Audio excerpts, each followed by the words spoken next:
Aline avait 29 ans. Elle a perdu la vie dans l'attentat de la station de métro Malbec. À la douleur de sa famille s'ajoutent aujourd'hui les tracas liés à la succession.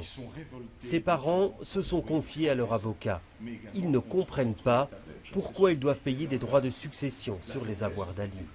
Ils ne s'attendaient pas à ce que a laissé Aline fasse l'objet d'une imposition sous la forme de droits de succession.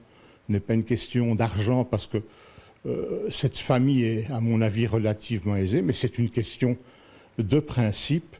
Frapper de droits successoraux la somme que Aline avait épargnée finalement au jour le jour, c'est parfaitement indécent à leurs yeux, on peut les comprendre.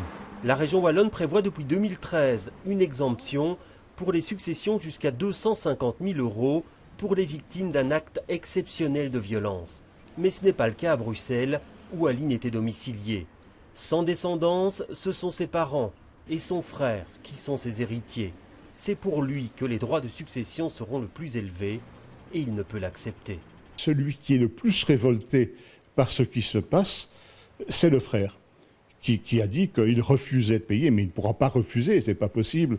La région a des moyens de le forcer à payer, mais nous verrons ce que nous pourrons obtenir au terme de négociations que j'espère fructueuses. La région bruxelloise compte-t-elle adapter sa législation? Au cabinet du ministre des Finances aujourd'hui, personne n'a pu répondre à cette question.